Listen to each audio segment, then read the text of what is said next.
남편이 될 남자가 내 가장 친한 친구와 키스하는 장면을 목격한 순간 세상이 무너지는 소리를 들었다.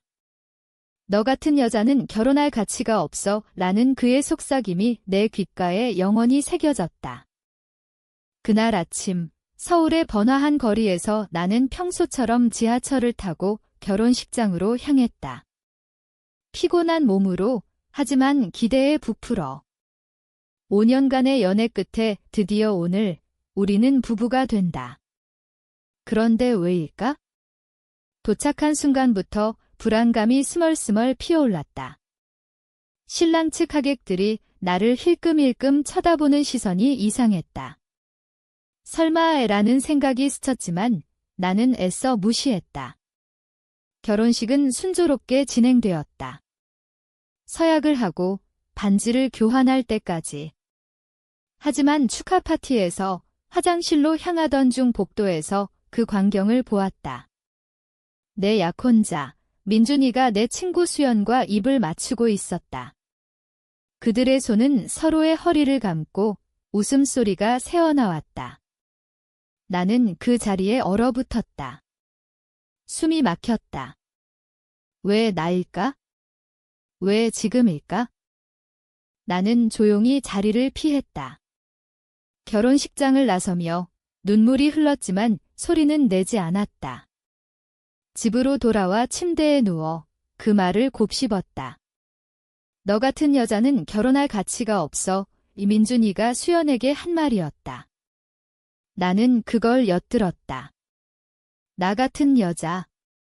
내가 뭐가 부족한가? 회사에서 인정받는 마케터, 부모님을 부양하며 살아온 효녀, 그를 위해 모든 걸 포기한 여자.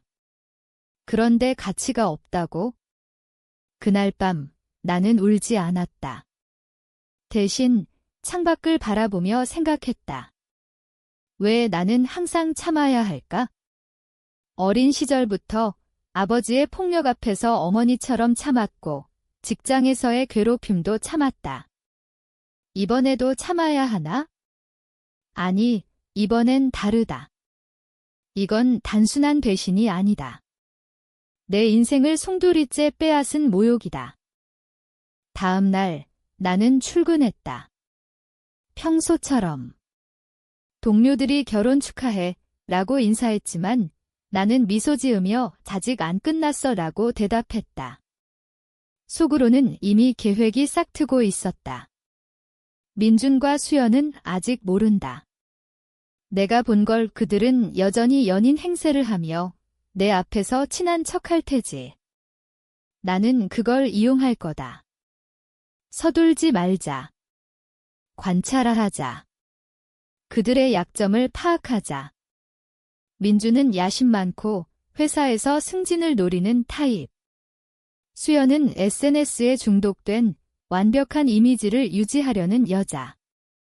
나는 그들의 일상을 지켜보기로 했다. 인스타그램 스토리를 확인하고 공통 지인들에게 슬쩍 물어보고 요즘 민준이랑 수연이 친해? 라는 가벼운 질문으로. 며칠이 지나 나는 그들의 관계를 확신했다. 이미 1년 전부터 시작된 불륜이었다. 지인 하나가 술에 취해 털어놓았다. 너 모르는 것 같아서 말 안 했어? 미안. 그 미안이 내 상처를 치유하나? 나는 웃으며 괜찮아 라고 했지만 속으로는 분노가 끓었다. 왜 나만 모른 채로? 왜 그들은 행복하게 지내고 나는 고통받아야 하나? 밤마다 나는 자책했다. 내가 부족했나? 더 예뻐야 했나? 더 착해야 했나? 하지만 곧 깨달았다. 그건 내 탓이 아니다. 그들의 선택이다. 그리고 그 선택의 대가를 치르게 해야 한다. 나는 복수를 결심했다. 하지만 폭발적으로 하지 않을 거다. 한국 사회에서 여자가 감정적으로 터지면 패배자 취급받는다. 나는 똑똑하게 할 거다. 법을 이용하고 여론을 이용하고 그들의 약점을 파고들어. 먼저 민준의 회사 정보를 수집했다. 그는 대기업에서 일하는데 내부 감사 중이었다. 내가 아는 지인을 통해 그의 비리를 슬쩍 흘렸다.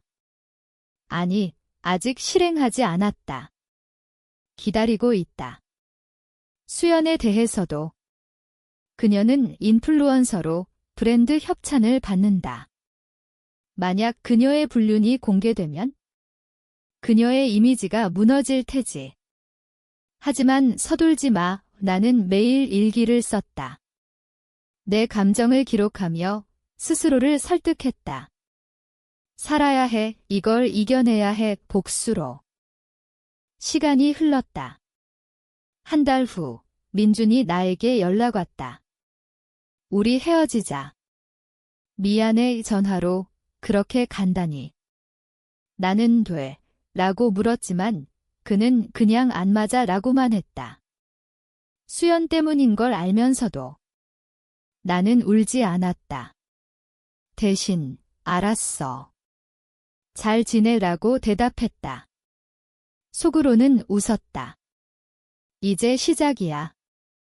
나는 그들의 SNS를 팔로우하며 그들이 데이트하는 사진을 캡처했다. 증거를 모으고 있다. 법적으로 유리한 위치를 만들기 위해. 한국에서 불륜은 이혼 사유지만 증거가 필요하다. 나는 변호사를 만났다. 비밀리에. 이혼 소송 준비해 주세요. 변호사가 물었다. 복수하시려는 건가요? 나는 고개를 저었다. 정의예요. 하지만 속으로는 달랐다. 정의. 그건 핑계다. 나는 그들을 파괴하고 싶다. 민준의 커리어를, 수연의 명성을. 그런데 왜 가슴이 아픈가? 아직 사랑하나? 아니, 증오다. 증오가 나를 지탱한다. 밤마다 나는 꿈을 꾼다. 그들을 무너뜨리는 꿈. 깨어나면 더 강해진다. 하지만 때론 두렵다. 이 복수가 나를 망가뜨릴까? 상관없어. 이미 망가졌으니까. 민준과 수연의 관계가 공공연해지기 시작했다. 그들은 이제 숨기지 않았다. 내 친구들 사이에서 그 둘 사귀는 것 같아 라는 소문이 돌았다. 나는 여전히 침묵했다. 출근하고 집에 돌아오고 평범한 일상을 유지했다. 하지만 매일 그들의 움직임을 추적했다. 민준의 회사 출퇴근 시간, 수연의 미팅 스케줄. 앱으로 위치를 확인하고 지인들에게 물어보고. 요즘 수연 어때? 라고 가볍게. 그들의 약점을 찾는 건 쉽지 않았다. 민준은 영리했다. 회사에서 깨끗한 이미지를 유지했고 수연은 소셜미디어에서 완벽한 페르소나를 쌓았다. 나는 스스로를 설득해야 했다. 왜 복수하나? 그냥 잊고 살 수 있지 않나? 하지만 밤마다 그 말이 떠올랐다. 너 같은 여자는 가치가 없어. 그 모욕이 나를 갉아먹었다.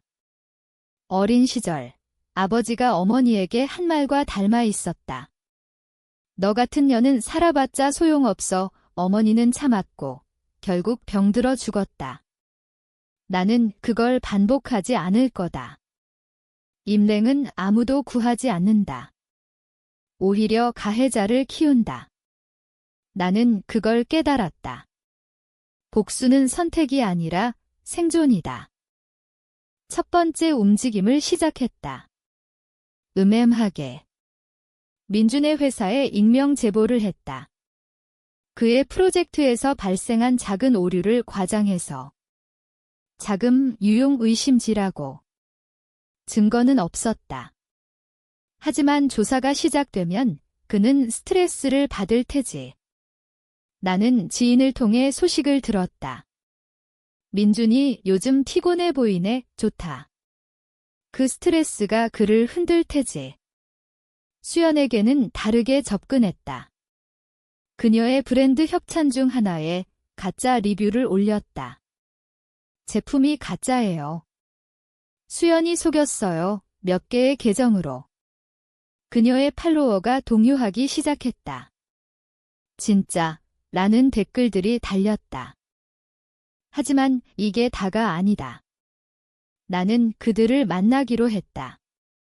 우연을 가장해서, 카페에서, 오랜만이라고 인사하며. 민준의 눈에 불안이 스쳤다. 수연은 미소 지었지만 손이 떨렸다. 우리는 대화를 나눴다. 요즘 어때? 내가 물었다. 그들은 좋아라고 했지만 나는 알았다. 그들의 관계가 불안정하다. 민준이 회사 일이 바빠라고 하자 나는 속으로 웃었다. 내 제보 때문이야. 대화 중 나는 슬쩍 물었다. 너희 둘이 사귀는 거야? 그들은 부정했다. 아니, 친구야, 거짓말. 나는 그래, 다행이네 라고 했지만 눈빛으로 경고했다. 그날 밤 나는 내 변화를 느꼈다. 예전에 나는 상처받고 울었을 텐데 지금은 차갑다. 복수가 나를 변화시켰다. 더 강해졌지만 더 외로워졌다. 친구들은 나를 피하기 시작했다. 너 요즘 이상해 브라고. 상관없어. 그들은 내 고통을 몰라. 나는 일기를 계속 썼다. 오늘 그들을 봤다. 그들의 두려움을 느꼈다. 하지만 나도 두려워. 이게 끝나면 내가 남을까? 시간이 흘러 제보의 효과가 나타났다. 민준의 회사에서 내부 조사가 시작됐다. 그는 승진해서 밀렸다. 지인에게 들었다. 민준이 짜증나 이때 수연의 경우 협찬 하나가 취소됐다. 그녀의 인스타에 미안해요. 오해해요 라는 사과 글이 올라왔다. 나는 만족했다. 하지만 불안했다. 그들이 의심할까? 민준은 영리하다. 그는 추적할 수 있다. 나는 더 조심해야 한다. 다음 계획은 더 대담했다. 그들의 관계를 공개적으로 흔들기. 나는 가짜 계정을 만들어 그들의 사진을 유포했다. 익명 게시판에 이 사람들 불륜인가? 라고. 증거 사진과 함께. 반응이 폭발적이었다. 와, 진짜. 피해자 불쌍해 그 게시물이 퍼지기 시작했다. 민준과 수연은 패닉에 빠졌다. 수연의 팔로워가 줄었고 민준은 회사에서 소문이 돌았다. 하지만 이 과정에서 나는 대가를 치렀다. 잠을 이루지 못했다. 악몽이 왔다. 내가 무너지는 꿈 정말 이게 맞나? 그냥 그만둘까? 라는 생각이 들었다. 하지만 그 말을 떠올렸다. 가치가 없어. 아니, 나는 가치 있다. 복수로 증명할 거다. 이제 그들은 나를 찾을 테지. 긴장감이 고조됐다. 게시물이 퍼진 후 민준이 나에게 연락 왔다. 너 짓이야. 전화 목소리가 떨렸다.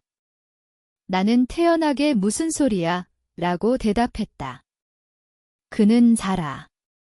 내가 한 거라고 했지만 증거가 없었다. 나는 웃었다. 증명해봐의 통화를 끊고 나는 심장이 뛰었다. 위험하다. 그는 영리하다. 수연도 마찬가지. 그녀는 인스타에 악플러들 법적 대응할게요 라고 올렸다. 나를 겨냥한 거다. 나는 더 깊이 파고들기로 했다. 관찰을 넘어 조작으로. 민준의 회사 동료를 만났다. 옛 지인으로. 민준 요즘 어때?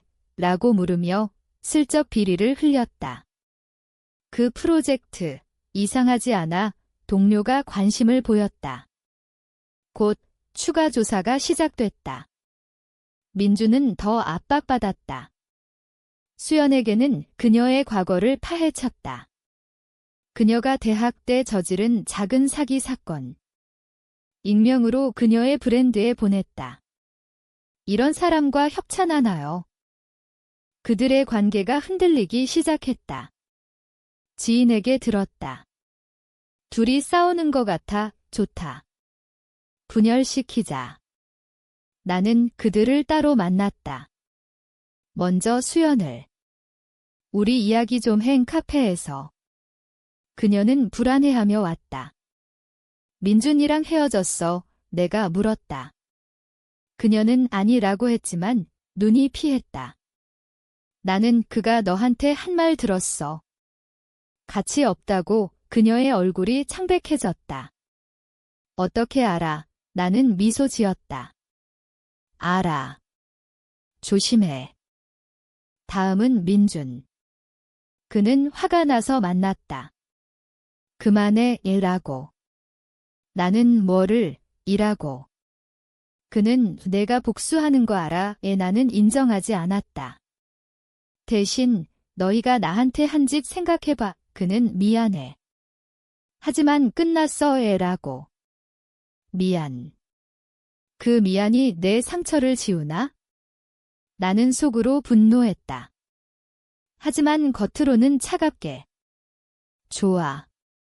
그럼 끝내자. 하지만 끝나지 않았다. 나는 그들의 약점을 더 파고들었다. 민준의 가족. 그의 어머니는 보수적이다.